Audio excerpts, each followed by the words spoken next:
여러분, 우리는 마태복음 이제 14장부터 예수님의 그 본격적인 도피 생활에 대해서 함께 그 주일마다 말씀을 나누고 있습니다.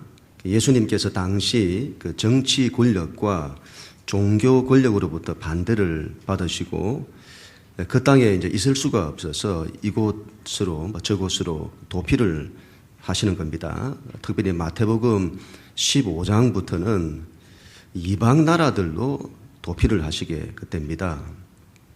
이 사건은 대단히 중요한데 새로운 길이 열리는 겁니다. 복음이 유대 공동체를 넘어서 이방 세계에 전파되는 역사적 사건이 되겠습니다. 여러분, 하나님의 역사는 대단합니다. 반대가 일어나고 환경에 어려움이 왔는데 뭔가 안 되는 것 같고 실패되는 것 같은데 그게 아닌 겁니다. 오히려 새로운 기회가 열리는 겁니다. 하나님의 새로운 역사가 펼쳐지는 겁니다. 믿는 자는 그런 걸 볼 수 있어야겠습니다. 반대가 있다고, 환경이 어렵다고 낙심하지 않아야 합니다. 새로운 기회일 수 있습니다. 복음이 이방 세계로 전파되는 것, 당시 유대 사회에서는 상상할 수 없는 대단한 사건이죠.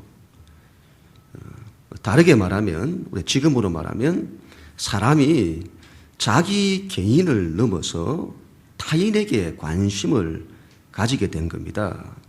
이거 대단한 거죠. 자기를 넘어서 타인에게 관심을 가지는 것. 교회가 교회 공동체를 넘어서 세상 사람들에게 관심을 가지게 된 겁니다. 자기 민족을 넘어서 다른 민족에게로 관심을 가지게 된 겁니다. 이걸 또 다르게 말하면 우리의 신앙이 글로벌 마인드가 생긴 겁니다. 세계를 보는 눈이 생긴 거죠. 이걸 또 다르게 말하면 교회가 전도와 선교적 마인드를 가진 겁니다. 자기 한 사람 예수 잘 믿는 것 대단히 중요하죠. 그런데 거기에 머물지 않고 다른 사람이 예수 잘 믿는 것, 다른 민족이 예수 잘 믿는 것에 관심을 가지게 된 겁니다. 하나님 신앙이 세계를 향해 뻗어나가게 된 것이죠. 예수님 그 이방 땅에서 한 사람을 만나십니다. 지난 시간에 우리가 나누었는데 21절, 22절 말씀, 우리 하나님 말씀 같이 읽습니다. 시작. 예수께서 거기서 떠나사 두로와 시돈 땅으로 들어가시니 가나안 여자 하나가 그 지경에서 나와서 소리질러 가로되 주 다윗의 자손이여 나를 불쌍히 여기소서 내 딸이 흉악히 귀신 들렸나이다 하되. 아멘.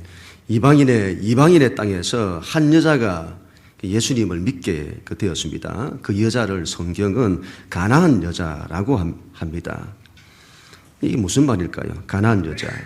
가나안이란 이스라엘과 원수, 하나님 믿는 걸 제일 싫어하는 사람이라는 거죠. 예수님을 제일 잘 믿을 것 같은 유대인들은 안 믿고 제일 안 믿을 것 같은 사람이 잘 믿는 겁니다. 지금으로 하면 교회 안에 있는 사람들이 예수를 잘 안 믿어요. 그런데 교회 밖에 있는 사람을 전도를 했더니 그 사람이 더 잘 믿는 겁니다. 목사님, 다른 사람을 몰라도 그 사람은 안 됩니다. 그런 사람이 더 잘 믿는다는 거죠. 우리가 이런 전도를 하다 보면 한 번씩 경험하죠. 전도를 하는데 사람이 너무 좋게 생겼어요. 생긴 게 꼭 교회 다녀야 할 사람 같은 겁니다. 아니나 다를까 복음을 전했더니 반대를 안 하는 겁니다. 고개를 끄덕이면서 네 그렇게 하는 거죠. 그런데 믿지를 않아요. 좋은 말씀입니다. 좋은 말씀이군요 하면서 안 믿어요. 또 한 사람은 생긴 게 꼭 도둑놈같이 생겼어요. 술도 먹고 담배도 피우고 그 사람에게 복음을 전하면 욕먹을 것 같아요. 조마조마하면서 복음을 전한 겁니다. 하나님이 당신을 사랑하십니다. 그런데 우리는 죄인입니다. 예수님께서 그런 우리를 구원하시고자 십자가를 지셨습니다. 그런데 그 사람이 눈물을 흘리는 겁니다. 하나님이 자기를 사랑한다는 말에 감동을 받고 눈물을 흘리는 거죠. 하나님이 어떻게 자기 같은 사람을 사랑하시냐고.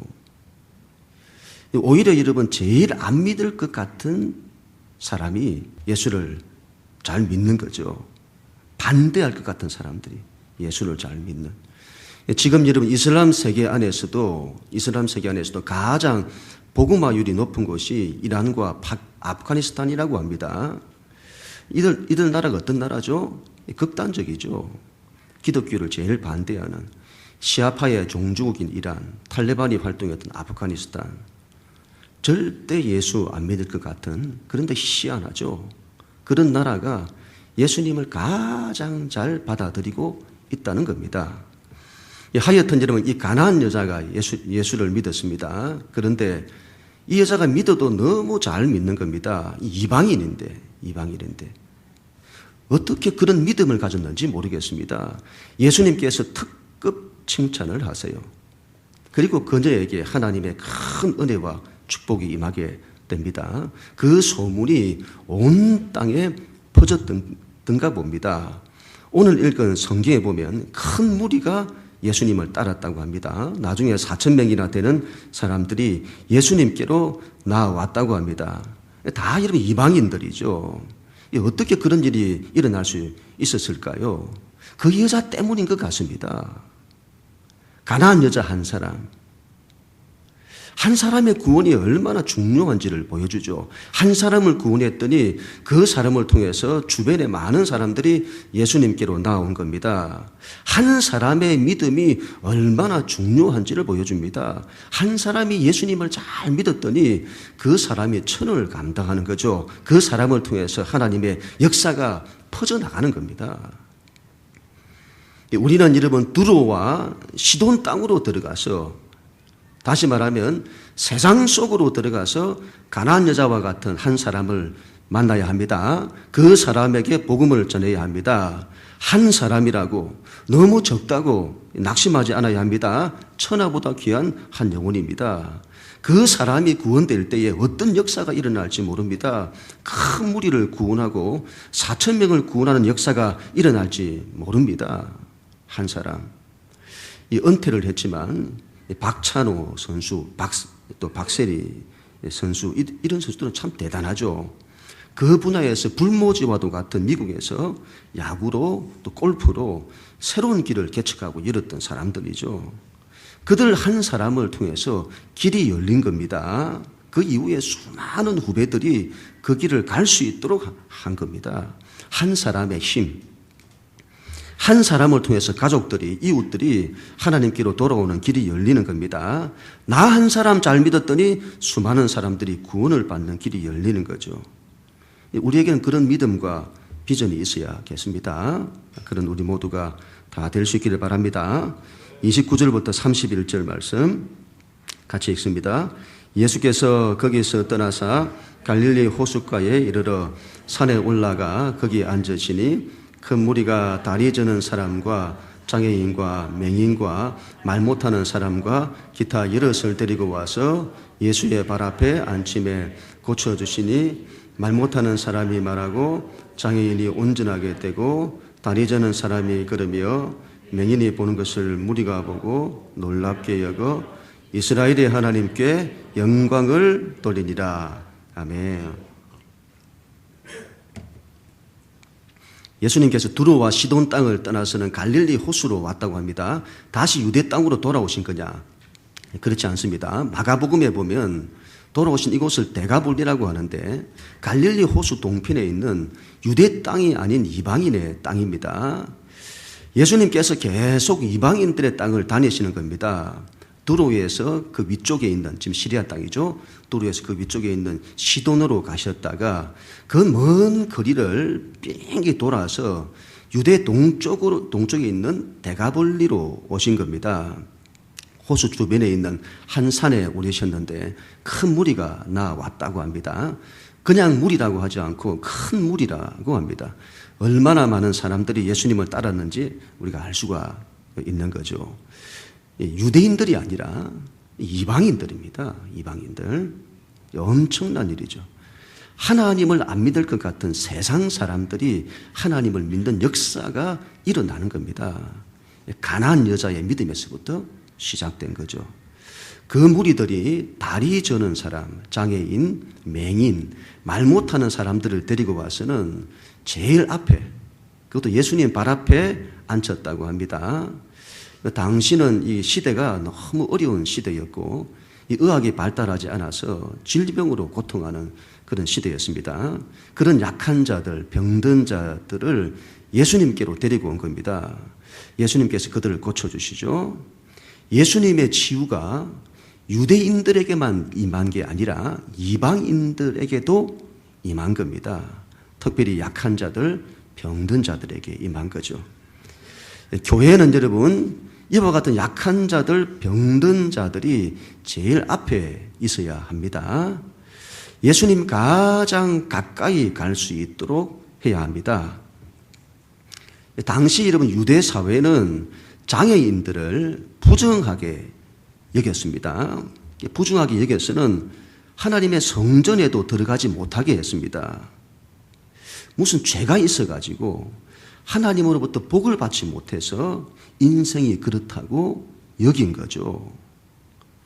그런데 예수님은 그들이 가장 앞에 앉도록 허락하시는 겁니다. 여러분, 교회는 그래야 합니다. 교회는 약한 자들에게 마음이 있어야 합니다. 그들이 마음껏 하나님 앞에 나아올 수 있도록 교회는 그들을 품어내야 합니다. 세상에서 버림받고 환영받지 못하고 소외된 그들, 교회 안에서는 그런 자들이 당당하도록 해야 합니다. 교회는 차별이 없어야 합니다. 어떤 누가 나와도 어떤 형편에 있어도 어떤 장애를 가져도 하나님으로부터 너는 내 사랑하는 아들이요 내 기뻐하는 자라고 인정받는 곳이 되어야 합니다. 교회는 여러분 인텔리가 되면 안 됩니다. 가진 자의 교회, 배운 자들의 교회가 되면 안 됩니다. 교회는 가난한 자들, 약한 자들, 아픈 자들이 제일 앞에 있는 교회가 되어야 합니다. 그들을 품어낼 수 있는 넉넉한 마음을 가져야 할 것입니다. 또한 교회는 그들을 고치고 치유하는 교회가 되어야 합니다. 말 못하는 사람, 장애인, 다리 저는 사람, 앞을 못 보는 사람이 고침을 받아야 합니다. 우리가 그래야 합니다. 고칠 수 있다는 믿음이 있어야 됩니다. 예수 믿는 자들은. 그리고 적극적으로 사람의 약함을 고쳐내려고 해야 합니다. 가정마다 이러면 아픔이 없는 가정이 없습니다. 들어가 보면 다 아픔이 있어요. 말 못하는 상처와 아픔을 가지고 있습니다.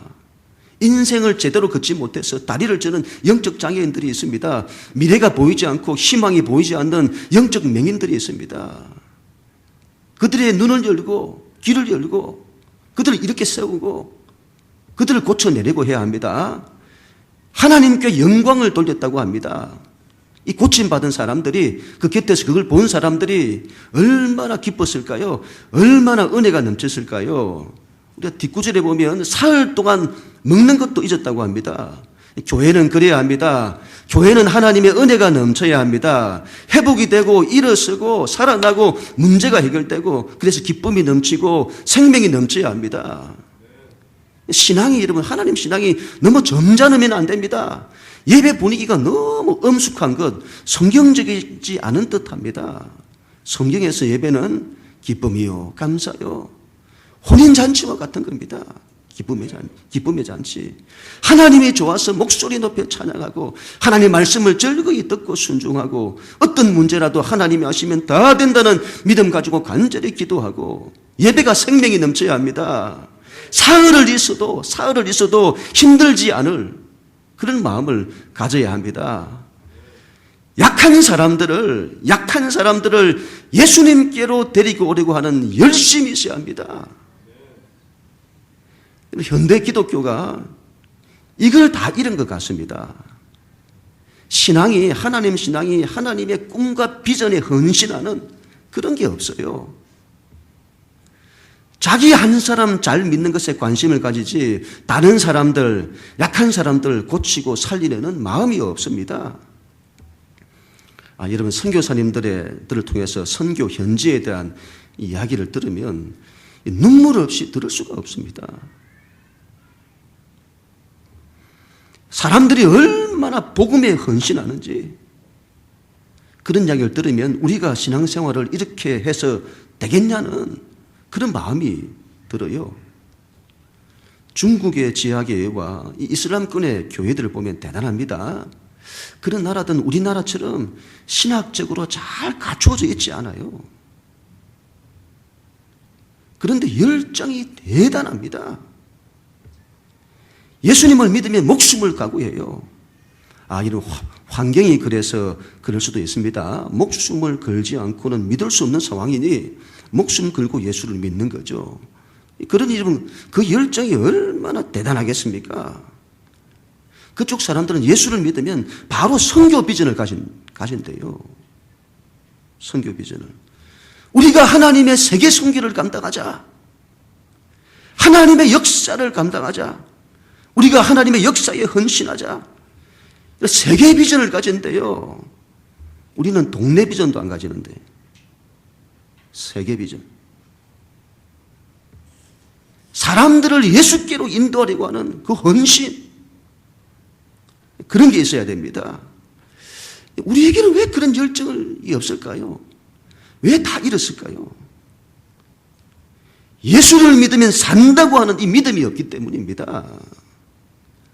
이게 없어요. 열방에 나가보세요, 여러분. 예수를 믿으면 다 산다는 게 보여요. 하나님의 역사가 나타나고 사람이 바뀝니다. 인생이 바뀌고. 하나님이 살아계셔요. 여러분 예수님께로 인도되면 다 삽니다. 다 삽니다. 그런 믿음을 가져야 합니다. 그런 믿음 가지고 사람들을 예수께로 인도하려고 해야 됩니다. 그 일에 헌신을 해야 됩니다. 그런 우리 모두가 다 될 수 있기를 바랍니다. 32절 같이 읽습니다. 예수께서 제자들을 불러 이르시되 내가 무리를 불쌍히 여기노라. 그들이 나와 함께 있은지 이미 사흘임에 먹을 것이 없도다. 길에서 기진할까 하여 굶겨 보내지 못하겠노라. 아멘. 예수님께서 무리들을 불쌍히 여기셨다고 합니다. 대단히 중요한 그 말씀입니다. 당시 시대를 좀 알아야 됩니다. 유대인들에게 이방인들은 부정한 민족입니다. 상대를 하지 말아야 합니다. 개처럼 취급을 했습니다. 그런데 예수님께서 그들을 사랑하시는 겁니다. 사람은 생각하죠. 사랑할 만해야 사랑할 거 아닙니까? 유대인들에게 이방인들은 사랑할 만하지를 않습니다. 하나님을 알지도 못하는 이방인이 아닙니까? 하나님 없이 살았던, 하나님 없이 마음대로 살고 있는, 하나님이 없다고 말하는, 하나님은 하나님을 잘 믿는 사람을 사랑하셔야죠. 그들을 축복하셔야죠. 하나님은 교회 안에 있는 사람들을 사랑하시고 축복하시는 분이셔야죠. 뭐 한다고 세상 사람들에게 관심을 가지십니까? 그들이 하나님을 안 믿어서 망한들 무슨 상관입니까? 기독교와 이슬람은 거의 원수와 비슷하죠. 이슬람을 보세요. 온갖 테러를 자행하는 IS는 기독교인들을 다 죽여요. 어떻게 그런 일을 할 수 있는지. 그런 자들은 망해야 합니다. 뭐 한다고 그들에게 관심을 가집니까? 그런 자들이 나라를 잃든 난민이 되든 무슨 상관입니까? 그런데 예수님께서 그런 이방인들을 사랑하시는 겁니다. 이런 사람을 사랑한다는 것이 얼마나 어려운지 모릅니다. 사랑할 만한 사람을 사랑하는 것은 쉽습니다. 누구나 할 수 있어요. 부모님을 사랑하고 자식을 사랑하는 거 쉽죠. 문제는 사랑할 만하지 않은 사람을 사랑하는 겁니다. 여러분, 하나님을 사랑하는 것이 쉽겠습니까? 사람을 사랑하는 게 쉽겠습니까? 사람 사랑이 더 어렵습니다. 사람 사랑이.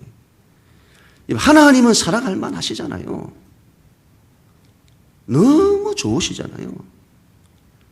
그런데 사람은 그렇지 않습니다.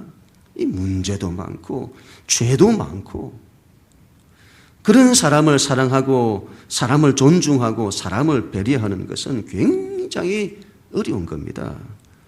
믿는다는 자는 그 사랑을 이루어내야 합니다. 그 사랑에 사랑할 만해서 사랑하는 것이 아닙니다. 사랑할 만하지 않더라도 사랑해내는 겁니다.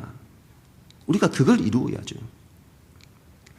이방인을 불쌍히 여기신 예수님, 교회는 그런 사랑이 가득해야 합니다. 이것이 없으면 교회는 아무것도 아닌 거죠. 사람 이름은 가리지 마시고 구분하지 마시고 사랑해야 합니다. 교회 식구들만 사랑하는 것이 아니라 교회 밖에 있는 영혼들도 사랑해야 합니다. 그는 우리 모두가 다 될 수 있기를 바랍니다. 마지막 34절부터 38절 같이 읽습니다. 예수께서 이르시되 너희에게 떡이 몇 개나 있느냐? 이르되 7개와 작은 생선 2마리가 있나이다 하거늘, 예수께서 무리에게 명하사 땅에 앉게 하시고 떡 7개와 그 생선을 가지사 축사하시고 떼어 제자들에게 주시니 제자들이 무리에게 주매 다 배불리 먹고 남은 조각을 7광주리에 차게 거두었으며 먹은 자는 여자와 어린이 외에 4,000명이었더라. 아멘. 이 무리들이 사흘 동안 예수님과 있었습니다. 얼마나 그 은혜를 받았는지 먹는 것도 잊어버리고 있는 겁니다. 이러다가 돌아갈 때에 길에서 먹지 못해가지고 기진하여 너무 힘들지 모르겠습니다. 예수님께서 그들을 먹이시는 겁니다. 7병이어의 기적이라고 하는데 떡 7개로 4,000명을 먹이시는 겁니다. 마태복음 14장에 나타난 5병이어 기적과 비슷하죠. 그때는 떡 5개로 5,000명을 먹이셨습니다. 그때와 지금이 다른 건 5병이어 기적은 유대인들을 대상으로 한 거고 7병이어는 이방인들을 대상으로 한 겁니다. 5병이어 기적이든 7병이어 기적이든 이 사건들은 대단히 중요한데 하나님의 계시라고 하죠. 메시지를 말합니다. 단순히 떡을 먹었다는 것이 아니라 예수님께서 생명의 떡이신데 예수님께서 생명의 떡을 나누어 주시는데 그것을 받아 먹는 자는 다 산다. 그 메시지죠. 예수를 믿으면 다 산다. 다 구원을 받는다는 겁니다. 예수님께서 그 복음을 이방인들에게 전하여 그들을 다 살리시려는 겁니다. 지금 우리에게는 이게 별로 특별해 보이지 않지만 예수님 당시에는 대단한 사건인 겁니다. 상상할 수 없는 사건이에요. 유대 공동체를 넘어서 이방인들에게 하나님의 구원이 나타난 겁니다. 이런 교회는 그래야 합니다. 교회는 교회 안에서만 생명을 살리는 교회가 되어서는 안 됩니다. 교회는 교회 밖에서도 생명을 살리는 교회가 되어야 합니다. 세상 속에 들어가 세상 사람들에게 복음을 전하여 4,000명을 먹이는 교회가 되어야 하고 7광주리를 남기는 교회가 되어야 합니다. 세상 사람들을 전도하고 선교하여 살리려고 해야 합니다. 교회는 여러분 교회 안에서만 머물러서는 안 됩니다. 교회는 현장으로 가야 합니다. 복음이 필요한 현장으로 가야 합니다. 예수님처럼 벳세다에도 가고 마가단에도 가고 가까운 곳에서 전도해야 합니다. 또한 예수님처럼 먼 곳으로 가서 선교도 해야 합니다. 두루와 시돈 땅으로 데가볼리로 가야 합니다. 가까운 곳 먼 곳 가리지 않고 사역해야 합니다. 하반기에 새생명 축제가 12월에 있습니다. 전도 행사죠. 전도 행사. 전도 열심히 해야 됩니다. 열심히 해야 됩니다. 선교도 열심히 해야 되겠습니다. 이 부분이 많이 약한데 앞으로 단기 선교와 같은 그런 선교들을 또 열심히 해야 합니다. 교회가 이런 반드시 선교 비전으로 일어서야 합니다. 존 웨슬레라고 하는 영국의 유명한 분이시죠. 존 웨슬레가 이런 말을 했다고 합니다. 세계는 나의 교구다. 나는 사람을 따르지 않고 하나님을 따르는 사람입니다. 나는 이 땅 위에다 국교회를 세우기 위해서, 영국 국교회를 세우기 위해서 사역하는 사람이 아니라 하나님의 나라를 세우기 위하여 사역하는 사람입니다. 그러기에 당신들의 교구는 이 좁은 영국 땅밖에 없지만 나의 교구는 전 세계요, 세계는 나의 일터입니다. 그렇게 말했죠. 가까운 곳부터 먼 곳까지, 우리 지역부터 이민족, 열방까지, 땅끝까지 품어내는 거죠. 세계가 우리의 일터가 되어야 합니다. 자녀들도 그렇게 키워야 합니다. 자녀들로 하여금 세계를 바라보게 하고 세계를 품게 해야 합니다. 세계가 그들의 무대가 되도록 해야 합니다. 예수님처럼 두로와 시돈 땅, 데가볼리까지 가서 일하도록 그렇게 만들어야 합니다. 여러분, 선교가 절실히 요구되는 시대로 지금 넘어가고 있습니다. 중국이 세계 패권을 차지하기 위해서 1대1로라는 정책을 추진하고 있죠. 중국과 중앙아시아 그리고 유럽을 잇는 육상 실크로드 일대, 그리고 동남아시아와 유럽, 아프리카를 연결시키는 해상 실크로드 일로를 추진하는데 새로운 길을 닦는 거죠. 역사적으로 굉장히 중요하다고 봅니다. 시대의 표적입니다. 그 옛날 로마가 길을 닦았습니다. 모든 길은 로마로 통한다. 그리고 그 길을 통해서 복음이 온 로마 세계에 전파되는 겁니다. 바울을 통해 복음이 전파되도록, 온 세계에 전파되도록 하기 위해 세상 나라가 길을 닦아준 겁니다. 그와 같이 1대1로 예수 그리스도의 복음이 극동아시아에서부터 중앙아시아, 건동지역, 유럽까지 전파되기 위해 모든 길이 닦이는 겁니다. 그 길이 이슬람 세계를 뚫고 들어갈 겁니다. 마지막 프론티어, 14,10창에 있는 미전도 종족의 대부분이 있는 강력한 이슬람 세계, 그 견고한 진을 뚫고 복음이 땅끝까지 전파될 것입니다. 그 일을 위해 세상 나라가 거대한 정책을 추진하여 길을 닦는 겁니다. 하나님께서 전 세계 교회에 주시는 메시지라고 봅니다. 너희는 하나님 선교를 감당하라. 여러분, 지금의 시대는 이 문명과 기술의 발달로 속도가 엄청납니다. 지구촌 시대라고 하죠. 지구촌 시대. 여러분, 이전에는 이 미국이라는 나라가 굉장히 멀리 있는 나라였습니다.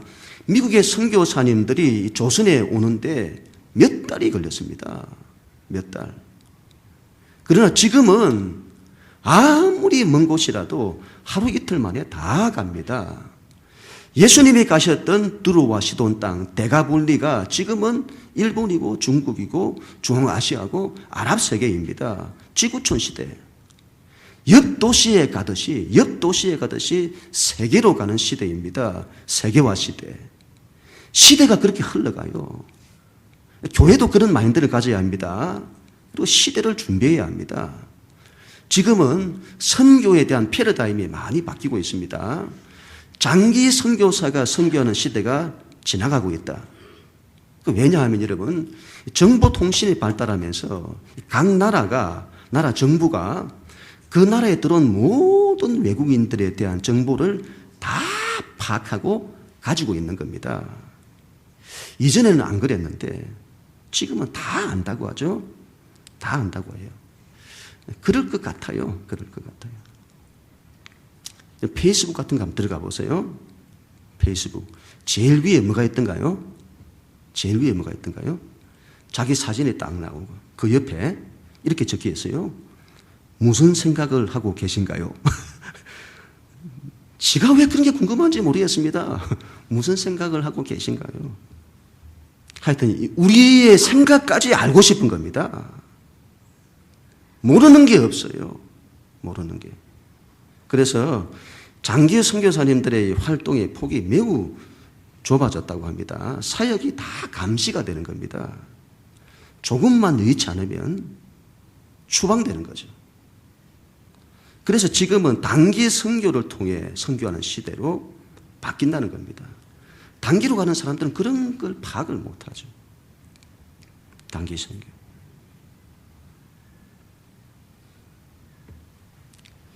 선교를 이전에는 선교사님들이 한다고 생각을 했습니다. 그러나 지금은 그렇지 않습니다. 교회가 선교하는 시대가 되었습니다. 교회가 선교하는.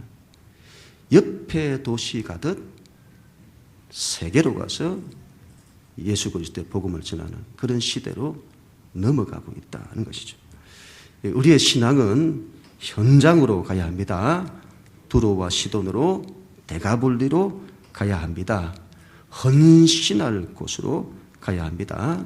온 세상이 우리의 현장입니다. 개인을 넘어서 타인이 우리가 헌신해야 할 현장이고, 교회 공동체를 넘어 이웃이, 우리가 사는 지역이 우리가 헌신해야 할 현장이고, 이 민족을 넘어서 열방이, 땅끝이 우리가 헌신해야 할 현장입니다. 현장으로 가서 가난한 여자를 만나야 합니다. 아픔이 있는 사람들, 약한 자들, 그들을 품어내고 그들을 고쳐내고 그들을 예수님께로 인도해야 합니다. 그들을 사랑하고 섬기고 헌신하고 그들에게 복음을 전하여 생명을 살리려고 해야 합니다. 교회는 이 일에 믿음으로 일어서야 할 것입니다. 이 일을 멈추지 않아야 합니다.